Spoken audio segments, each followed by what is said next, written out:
Hello and welcome my dear student.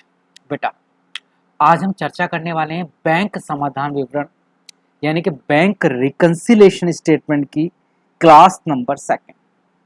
कहोगे sir first class कब हो गई? तो फर्स्ट क्लास बेटा सभी बच्चों ने हमारी देखी होगी। जिसने फर्स्ट क्लास नहीं ली है उससे विनम्र निवेदन ही किया जा सकता है कि भैया हमारी फर्स्ट क्लास भी देख लो, ग्रुप पर मैसेज करो, मैं आपके पास फर्स्ट क्लास का लिंक सेंड कर दूंगा। हाँ जी, अभी जो बैंक रिकंसिलिएशन स्टेटमेंट है मैंने बताया था इसके बारे में कि दो तरह से प्रश्न पूछे जाएंगे। या तो थ्योरी का प्रश्न आएगा, वो मैं आपको पिछली क्लास में करा चुका हूँ, या न्यूमेरिकल क्वेश्चन आएंगे। ये जो न्यूमेरिकल क्वेश्चन मीनिंग प्रश्न बनाने के लिए आएगा, बैंक समाधान विवरण बनाने के लिए आएगा। इंग्लिश में से बोलते हैं बैंक रिकंसिलिएशन स्टेटमेंट। और मैं बार बार ना बैंक समाधान विवरण या बैंक रिकंसिलिएशन स्टेटमेंट ना बोलकर सिंपल से बोलूंगा बेटा BRS। हम इसे क्या बोलते हैं बेटा शॉर्ट में? BRS। तो एक BRS से आपका प्रश्न आएगा, BRS means bank reconciliation statement. इससे एक प्रश्न आएगा बनाने के लिए। तो जल्दी से कॉपी और पेन उठा लो क्योंकि अब न्यूमेरिकल क्वेश्चन की पहली क्लास है।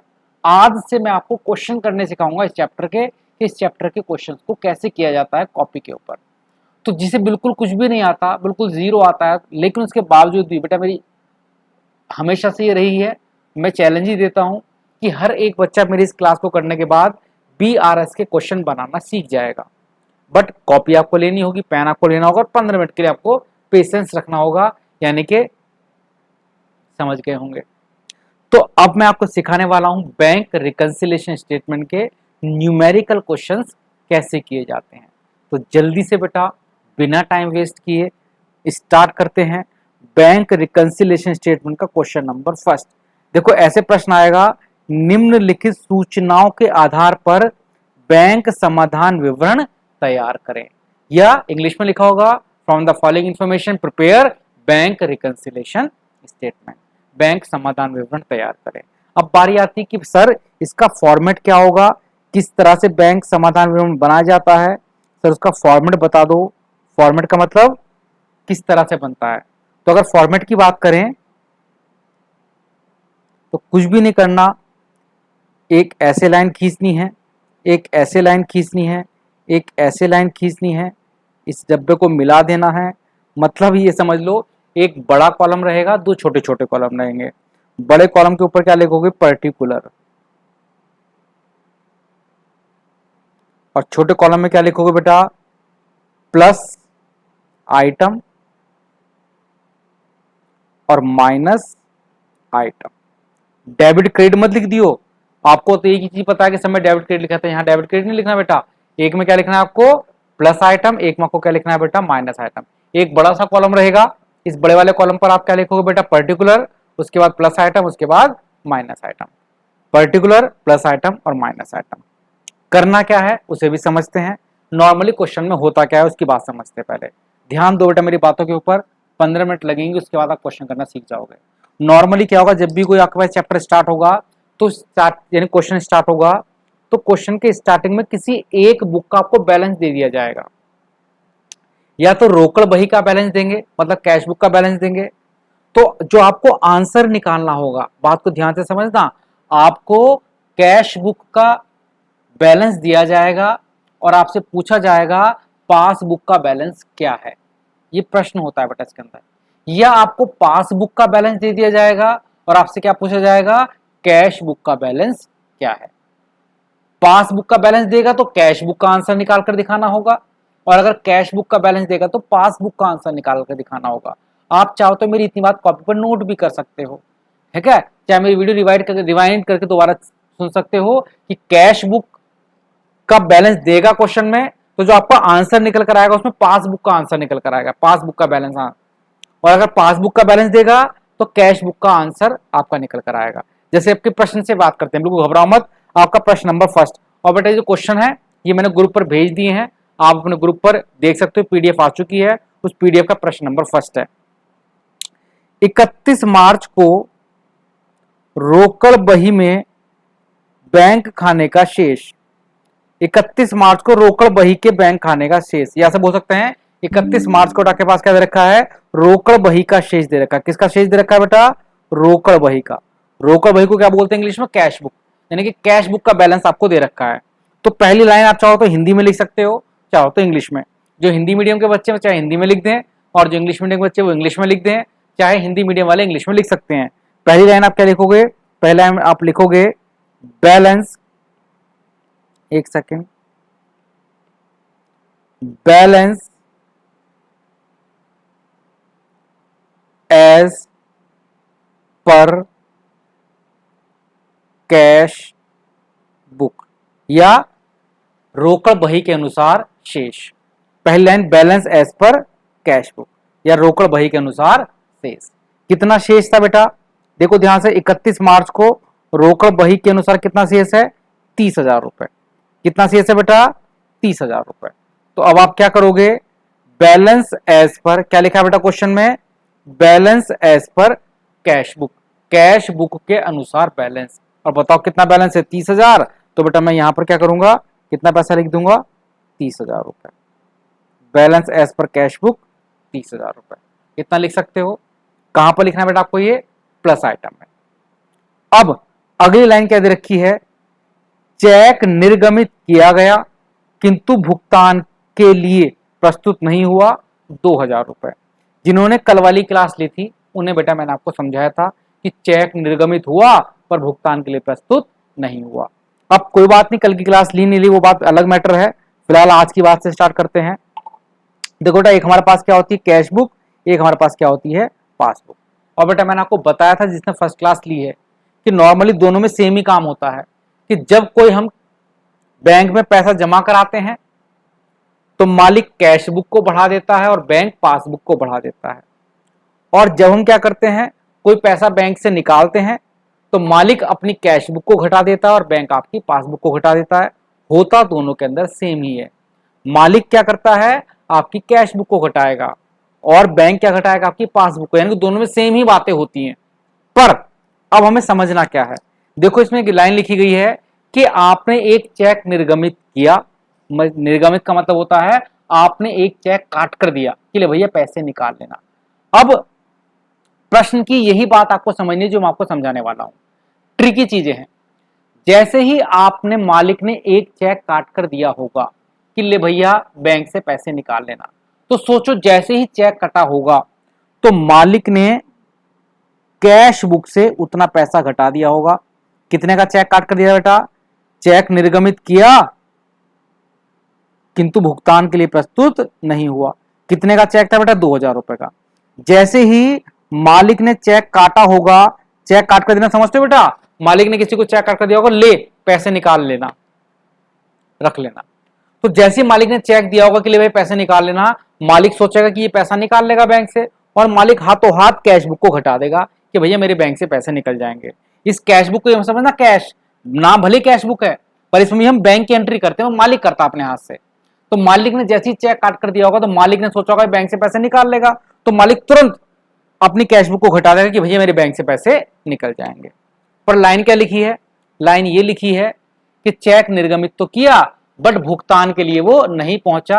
यानी कि क्या हुआ, जिसे वो चेक दिया था उसने उस चेक से पैसे नहीं निकाले, उसने उस चेक से पैसे नहीं निकाले। तो चेक काटा तो मालिक ने सोचा पैसे निकाल लेगा, मालिक ने तुरंत कैश बुक को घटा दिया, लेकिन पासबुक नहीं घटी है। लेकिन पासबुक अपनी जगह पर है।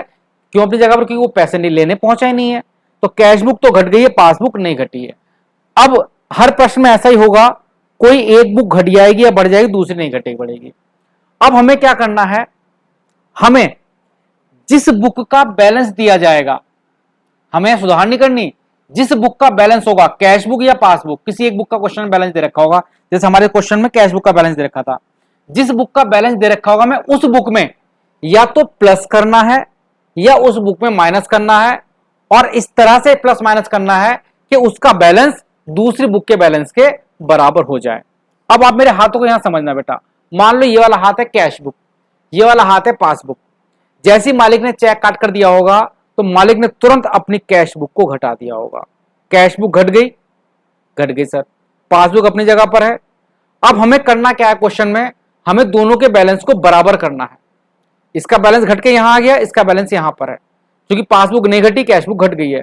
हमें दोनों का बैलेंस बराबर करना है। और बराबर करने के लिए छूना किस बुक को है, जिसका हमें बैलेंस दे रखा है क्वेश्चन में। बैलेंस किसका दे रखा था क्वेश्चन में, कैश बुक का। तो हमें इस बुक को छूना है, इस बुक के साथ या तो हमें प्लस करना है इस बुक में या माइनस करना है, ताकि इसका बैलेंस इस वाली बुक के बराबर हो जाए। तो खुद बताओ बेटा मैं क्या करूं, एक बार फिर से दोनों का बैलेंस एक बार बराबर मान लिया, जैसे ही चेक काट कर दिया कैश बुक घट गई, पासबुक अपनी जगह पर है।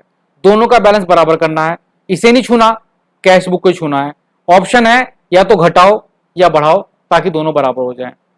क्योंकि कैश बुक घटी हुई है, पासबुक अपनी जगह पर है, कैश बुक नीचे है, तो बराबर करने के लिए मैं क्या करूंगा, इसे घटाऊंगा, क्या घटाऊंगा तो और बैलेंस दोनों में अंतर आ जाएगा। मुझे क्या करना पड़ेगा, कैश बुक को बढ़ाना पड़ेगा, प्लस करना पड़ेगा ताकि दोनों क्या हो जाएं, बराबर। तो हमारा उद्देश्य क्या है, दोनों का बैलेंस, हमें सुधार नहीं करना, हमारा उद्देश्य दोनों के बैलेंस को बराबर लेकर आना। और छूना किसे बेटा आपको, कैश बुक को। या तो कैश बुक को घटाना है या कैश बुक को बढ़ाना है ताकि वो पासबुक के बराबर हो जाए। क्योंकि ये कैश बुक है, ये पासबुक है, जैसी चेक काट कर दिया कैश बुक घट गई, पासबुक अपनी जगह पर है। अब दोनों को बराबर करने के लिए जो हमें करना है वही चीज हमें प्लस आइटम या माइनस आइटम में लिखनी है। जो हमें करना है, जो हो गया, जैसी चेक काट कर दिया कैश बुक घट गई, पासबुक अपनी जगह पर है, इसे नहीं दिखाना। अब दोनों को बराबर करने के लिए हमें क्या करना है, हमें कैश बुक को बढ़ाना पड़ेगा, हमें कैश बुक को प्लस करना पड़ेगा ताकि पासबुक के बराबर हो जाए। और कितना प्लस करना पड़ेगा, 2000 रुपए। तो मैं 2000 रुपए कहां पर लिखूंगा, कैश बुक के, सॉरी पॉजिटिव प्लस आइटम के अंदर। और यहां पर वही लिख दूंगा बेटा, हिंदी वाले क्या लिखेंगे, चेक निर्गमित किया लेकिन भुगतान के लिए प्रस्तुत नहीं हुआ। इंग्लिश वाले क्या लिखेंगे, cheque issue but not present. Cheque निर्गमित हुआ पर भुगतान के लिए प्रस्तुत नहीं हुआ, चाहे आप लिख लो बेटा। और इंग्लिश वाले क्या लिखोगे, cheque issue but not present. Cheque काट कर तो दिया बट वो प्रेजेंट नहीं हुआ। समझ में नहीं आया, अगली लाइन से समझ में आएगा बेटा। अगला चेक समझते हैं। चेक बैंक में जमा किया गया था किंतु अभी तक संग्रहित नहीं हुआ। इस लाइन का अर्थ क्या होता है, पॉइंट नंबर 3 सब पढ़ो बेटा। एक चेक है जो बैंक में जमा किया था, यानी कि मालिक ने एक चेक काट कर दिया होगा बैंक में जमा करने के लिए, बैंक में जमा करने के लिए, बट अभी तक संग्रहित नहीं हुआ, मतलब बैंक ने उसे जमा नहीं किया। इसका अर्थ यह हुआ, मालिक ने एक चेक भेजा होगा जमा करने के लिए, पर अभी तक वो चेक बैंक में जमा नहीं हुआ। अब हमें सोचना है, जैसे ही मालिक ने कोई चेक बैंक में जमा किया होगा, तो ये बताओ मालिक के पास कौन सी पुस्तक रखी होती है, कैश बुक। तो जैसे ही मालिक ने चेक जमा करने के लिए भेजा होगा तो मालिक ने तुरंत कैश बुक को क्या कर दिया होगा, प्लस, कि भैया चेक जमा हो जाएगा। कितने का चेक था भाई बच्चों, ये 5000 रुपए का। तो मालिक ने सोचा कि मैं चेक जमा करने भेज रहा हूं, मेरे बैंक में 5000 रुपए बढ़ेंगे, तो मालिक तो तुरंत अपनी कैश बुक को बढ़ा देगा, क्योंकि मैंने कहा दोनों ही बैंक के बैलेंस को दिखाती हैं। मालिक सोचेगा बैंक में पैसा जमा हो जाएगा, मालिक तुरंत अपनी कैश बुक को बढ़ा देगा। बट लाइन क्या लिखी है, अभी तक वो संग्रहित नहीं हुआ, मतलब बैंक में वो जमा नहीं हुआ। अगर बैंक में जमा होता तो पासबुक भी बढ़ जाती, पर बैंक को तो जमा ही नहीं हुआ, बोला संग्रहित नहीं हुआ मतलब जमा नहीं हुआ। जमा करने भेजा, तुरंत मालिक ने कैश बुक बढ़ा दी, जबकि पासबुक नहीं बढ़ी है, पासबुक अपनी जगह पर है। दोनों के बैलेंस को हमें क्या करना है, बराबर। और बराबर करने के लिए छूना किसे है, कैश बुक को। और मैंने बताया था ये जो हो गया इसे नहीं दिखाना आपको क्वेश्चन में, ये तो हो गया, चेक जमा कराने भेजा, कैश बुक बढ़ गई, अभी तक जमा नहीं हुआ, पासबुक अपनी जगह पर है। लेकिन दोनों को बराबर करने के लिए जो करना पड़ेगा, दोनों को बराबर करने के लिए हमें क्या करना पड़ेगा, हमें कैश बुक को घटाना पड़ेगा ताकि वो पासबुक के बराबर आ जाए। दोनों को बराबर लाना है, छूना किसे है, कैश बुक को। तो हम बच्चों की भैया पासबुक का बैलेंस यहां पर है, कैश बुक का बैलेंस ऊपर पहुंच गया। दोनों को बराबर करने के लिए कैश बुक को भी हमें क्या करना पड़ेगा बेटा, कम करना पड़ेगा, नीचे लेकर आना पड़ेगा ताकि वो पासबुक के बराबर हो जाए। और दोनों को बराबर करने के लिए जो करना पड़ेगा वो आपको दिखाना है। यहां पर हमें क्या करना पड़ेगा, 5000 रुपए नीचे घटाने का मतलब माइनस करने पड़ेंगे। और यहां पर क्या लिखोगे हिंदी वालों, कि चेक जमा किया किंतु अभी तक संग्रहित नहीं हुआ। इंग्लिश वाले क्या लिखेंगे भाई, लिख लो चाहे कॉपी के ऊपर, cheque deposit but not clear. Cheque deposit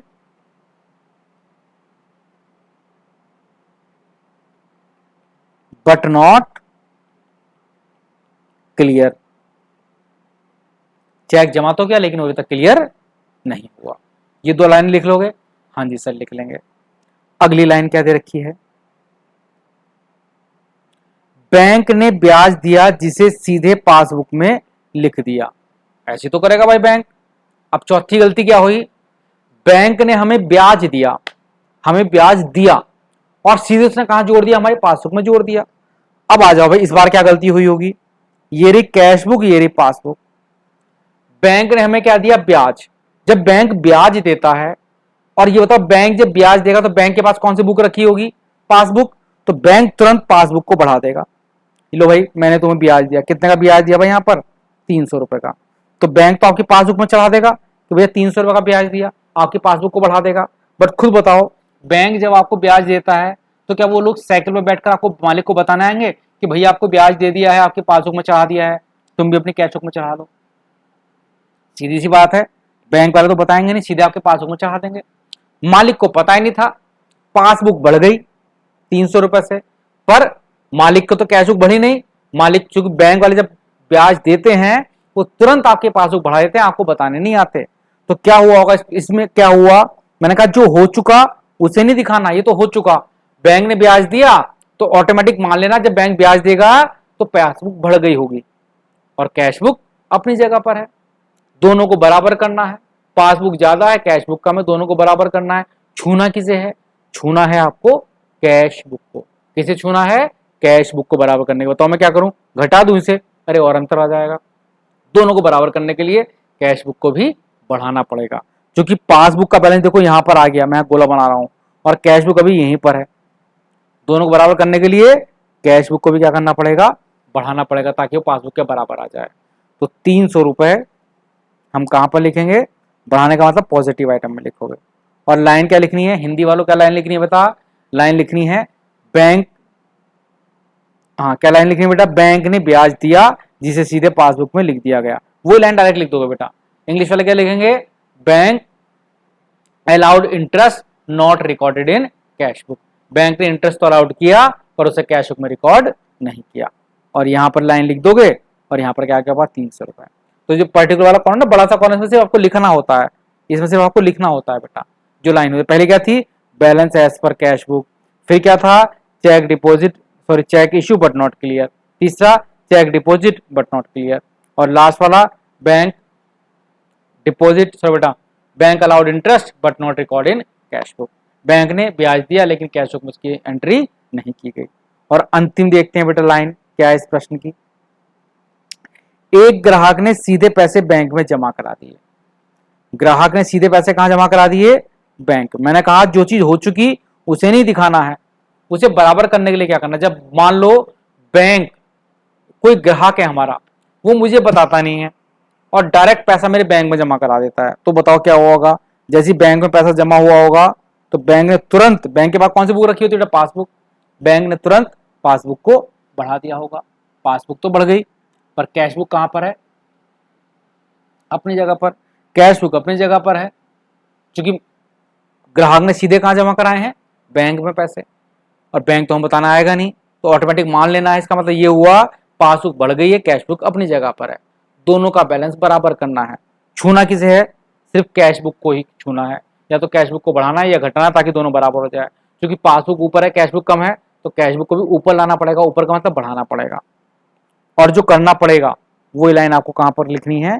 यहां पर लिखनी है, जो करना पड़ेगा। तो प्लस में पैसा लिख देंगे। कितना था बेटा ये? 2400 रुपए। तो 2400 रुपए हम यहां पर लिख देंगे प्लस में।